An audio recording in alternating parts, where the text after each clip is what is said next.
Hi, Ben here from Supercoach Insider, bringing you my team debrief. It is the Thursday night footy. It's the gather round, gather all around. And because what a weekend of footy it's going to be, everyone in Adelaide getting amongst it. And I'm continuing my series, which is obviously the debrief, going through tonight's footage and everything that I kind of noticed with it. Now, quick disclosure, I've put up a little bit of a thumbnail here.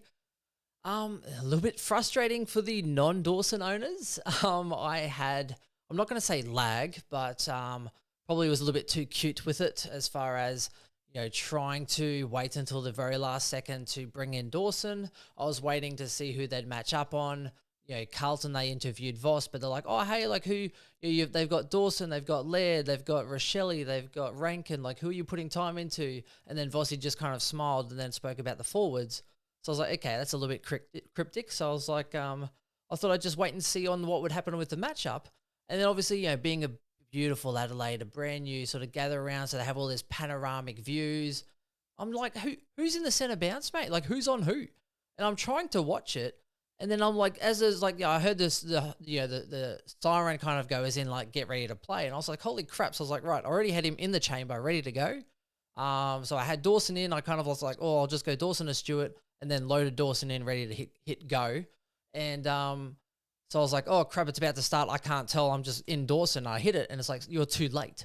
And what I didn't realize is that obviously Foxtel's streaming is about 2 to 3 seconds behind. So I got locked out, and I do not have Dawson. So it is a very, very pitiful day for me. So, yeah, that's pretty much what has happened. And a lot of people had the VC on him. I put out some tweets online, and a few people like, oh, like Dawson VC. Yeah, like I think 10.4% of people had him as a VC or C. So that is where, and I don't want to offend anyone, but the casual player generally goes with the recency bias on who did well last week and throws a VC on someone, and it's just worked out really well this week. So congratulations if you are one of those people, and let me know if you were one of those people.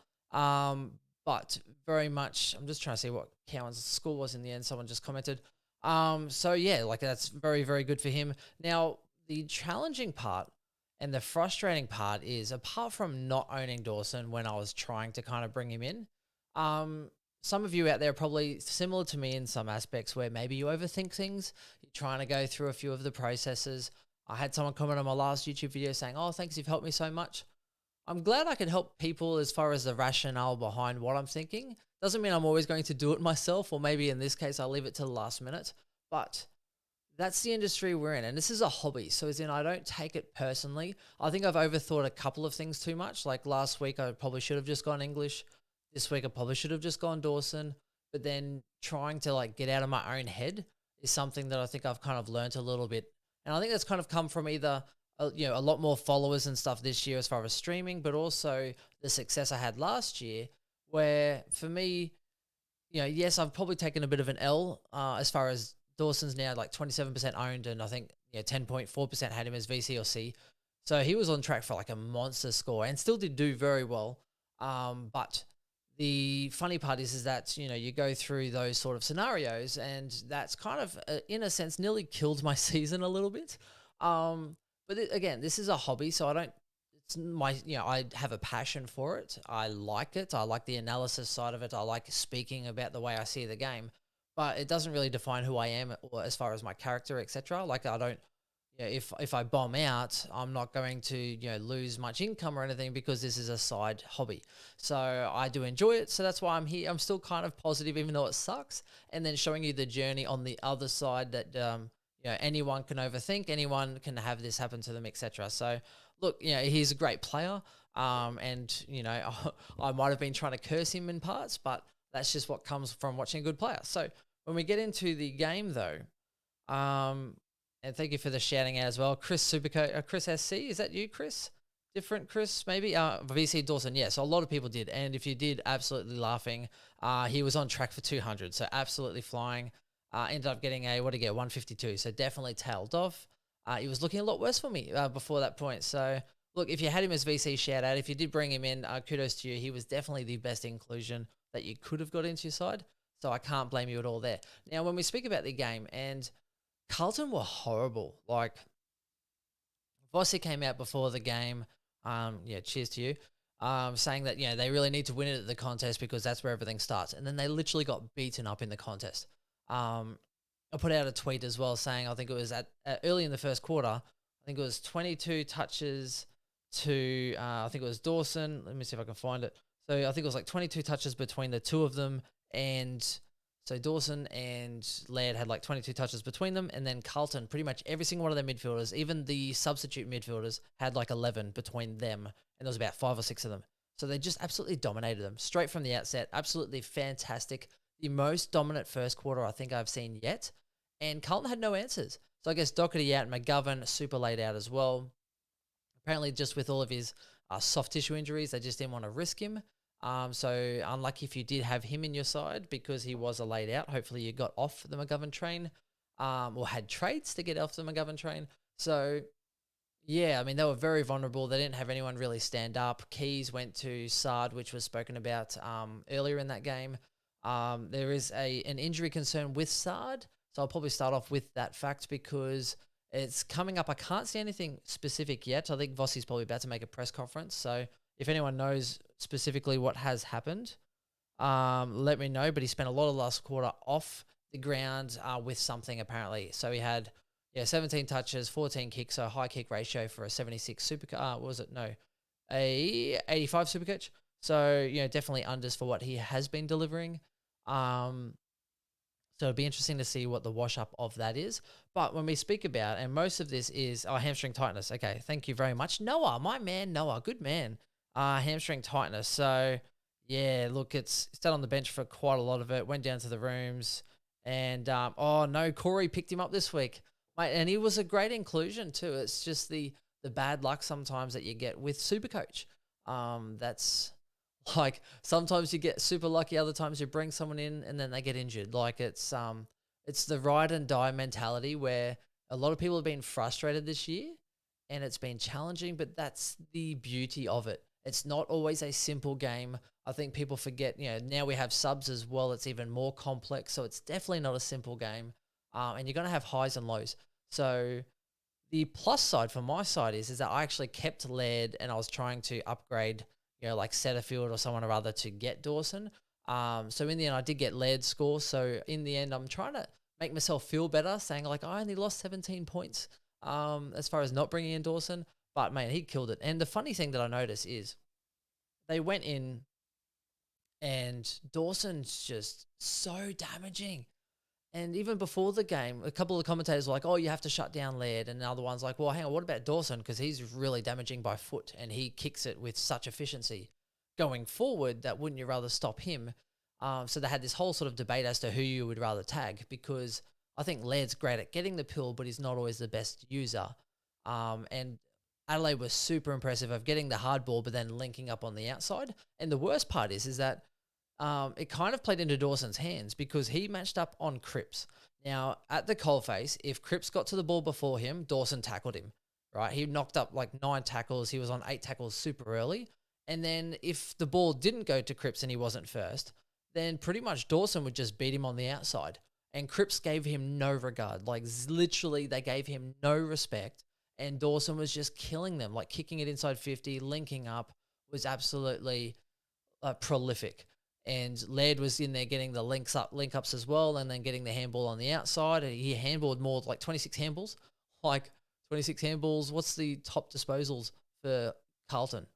Is there even anyone with 26 touches? Like literally, he had so many handballs, but he just linked up super well. And yes, I mean, Dawson was just so damaging. Got the tackles as well to complement it. Inside 50, score assists, you name it. He's just super clean. Now, for the non-owners, the only saving grace is that maybe someone will actually tag Dawson. So what happened, it was, I think after quarter time, both of them were on like 50-odd Supercoach points, killing it. Everything was looking great. The second quarter, right, Vossi goes, oh, we actually need to change something. And I know what I'll do. I'll just go and tag and throw Kernow on Laird. Like, Laird wasn't doing anything great. He kicked a goal from a 50-meter penalty. He is getting the hard ball and getting it on the outside. So I guess maybe they wanted to stop him from getting it to the outside, which is where they were dominating. But then all that meant is Dawson was literally just like killing them. And Cripps literally was getting smashed on the outside. Like Cripps can get a hard ball, but he just goes see ball, get ball, and he'll just burrow into it. But if that spills out, then literally Dawson's already there going, thank you very much, I'm in open space and I'll just kick it into 50. And he just laced out people all day, every day.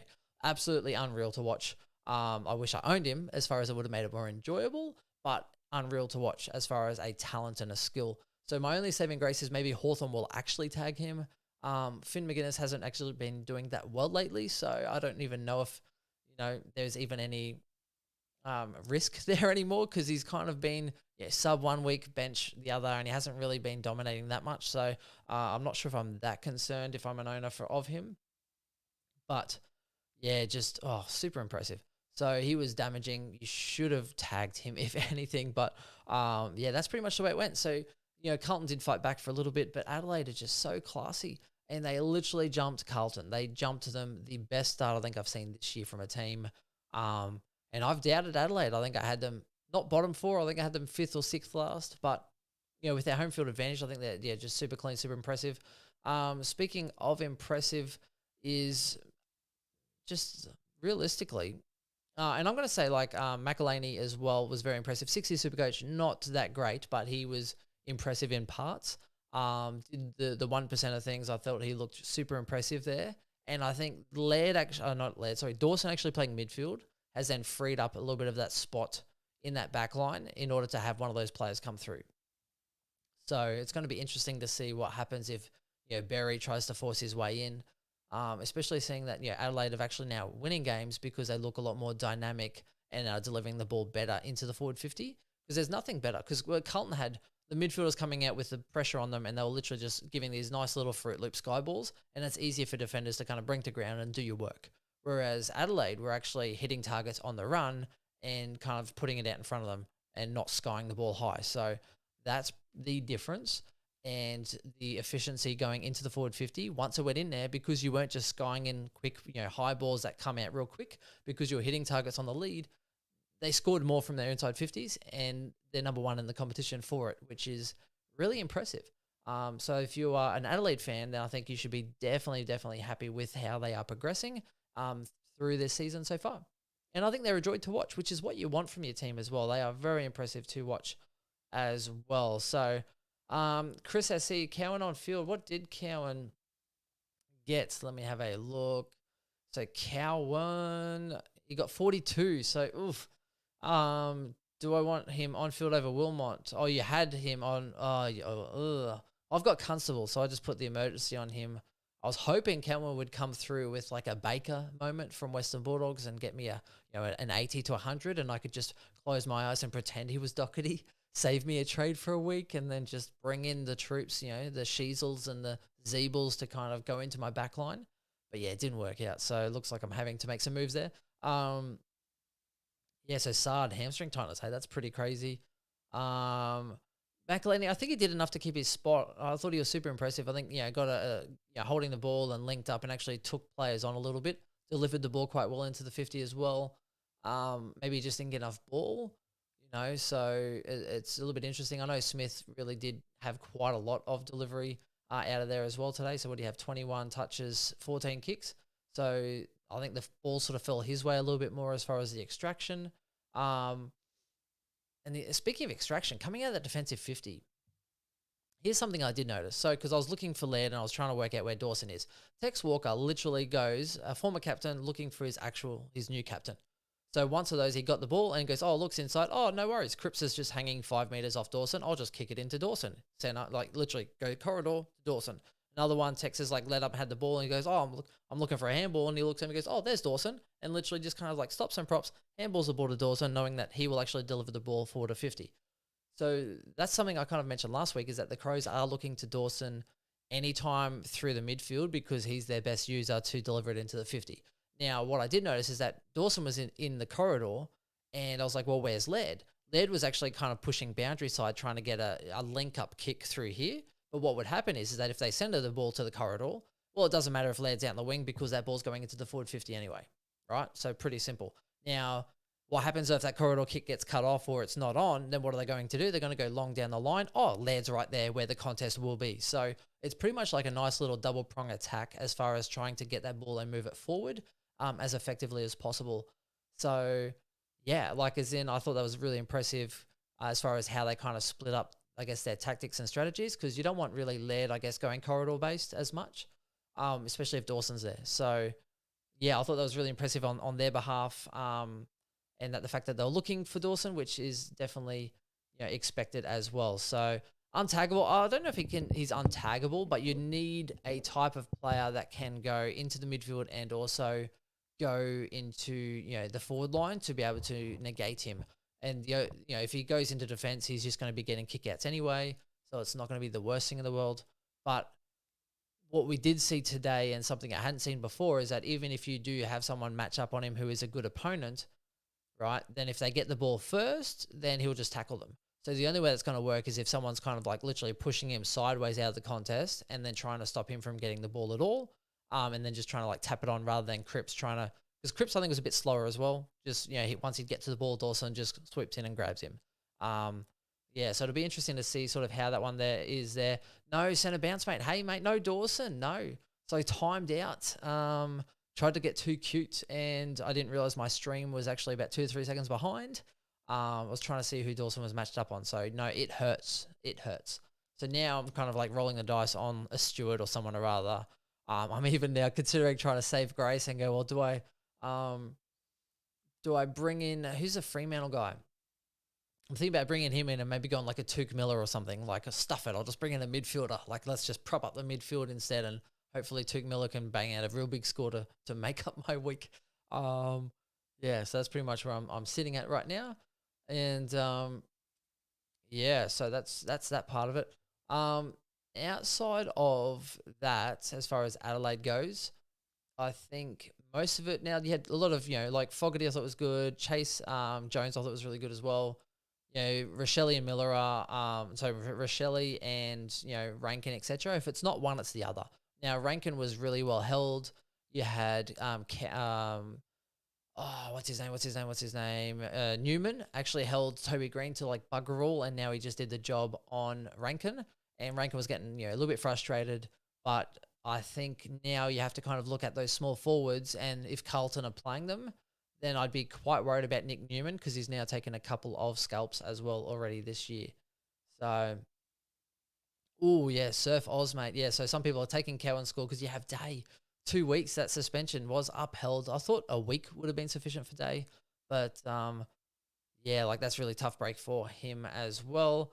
Tyler Young scores more. Yeah, so that'd be interesting. Swizzy, hey, VC Dawson, happy days. Did you VC him as well? I don't think. Oh, did Chris VC Dawson? Swizz, hi Swizz, welcome to the stream. Enjoy my pain. I put up a nice little thumbnail for this stream today, so it is a lot of pain, but I do feel happy for those that are doing well. And if you are on the stream or you do check out this later on, let me know if you like the content anyway, because for win, lose or draw, I will always be here talking about my opinion, and I'm not going to lose sleep over decisions I make or not make, because again, this is a hobby that I'm passionate about, but it doesn't define me, who I am, etc. So it is what it is. And I will just say sort of like, look, cheers to myself, and to the next day. Oof. Yeah, well, that's got a nice hit to it. To the next day. Now, Sam Walsh I thought was quite impressive first up. A lot of handballs though. Under a lot of pressure. I thought he was good enough though. 12 contested possessions. A little bit rusty, like missed a couple of handballs, past his targets, etc. But I think a 1-4 Supercoach straight up is not too bad. He's someone I'd be looking at starting slow and hopefully bringing into my side. I think he's underrated, and he's going to be super clean. So just, give him a few games, let him drop a little bit in cash if you are interested, but he's someone I'm definitely looking for. Chera I thought was also probably one of the more influential of the Blues, but they all got smashed. Like first quarter, all of them horrible.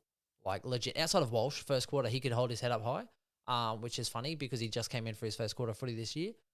But yeah, I did not rate any really Blues at all in that first quarter. And then when you sort of come back to chipping into it, Chera and Walsh I thought was good enough.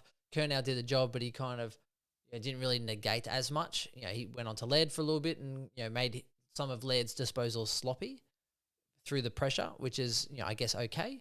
But didn't really change the outcome of the game. So when you look at it, The Blues just kind of kicked along. They didn't handle the pressure at all in defense, and they pretty much just, fumbled with that pressure there as well. So, yeah, like nothing too much to speak about as far as that part goes.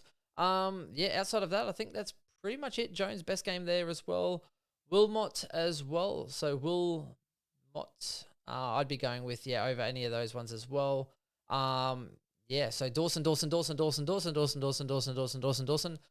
Feel my pain. Hopefully he gets tagged next week and drops in price for those who haven't already got him. But look, he is definitely dominant, and surely some teams will actually stand up and take notice on how damaging he is. Instead of tagging a lead, Dawson is by far the most impactful on their list. Like, stupidly good. I regret it. So this is just a nice little vent for me to say that I regret it. It's pretty much how it is. And not only that, I actually took the VC off lead as well. Now, again, it's a problem with last time at least I had less time, so I guess I was complaining about the daylight savings, and then this time I had a little bit more time, so I was trying to listen to the commentary, listen to Voss speak, listen to Adelaide coach speak. I was trying to find as much information as I can, because rumor was coming that someone was getting tagged, and so trying to leave it to the last minute. I wasn't sure if I was getting rid of Laird. In the end, I'm glad I kept him. So again, I can only take solace in that 17-point loss as far as points on field. But now it's definitely an interesting game. So look, let me know what you're thinking. If you are one of the Supercoach owners that actually made him a VC or C, the 10.4% of you, now 27% owned for Dawson. A lot of I think it's 20% of the top 5%, maybe the top 8,000 have Laird in their side. So I think that's definitely a good hold for those that held him as well. And I think that's it. And Cowan, I'm not sure how well he goes in a loss like this. I don't think it's all his fault though. He only had like 9 touches, but they were missing your Kennedys and a few others. So I'm not sure what they're going to go with as far as maybe trying to change up their side. But that score is definitely not great for his Supercoach potential. He might just plateau out now at about 220k if that.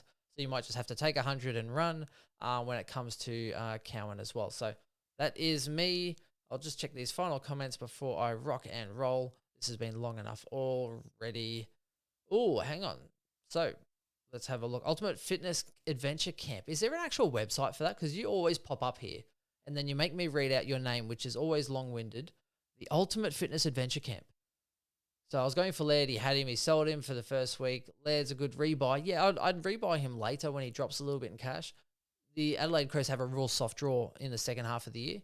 So even if you don't have Dawson now, I definitely want to try and get him in at some point when he does drop in cash, because the back end of their year is quite scary. They are the Fremantle of last year, and Fremantle are the West Coast of last year.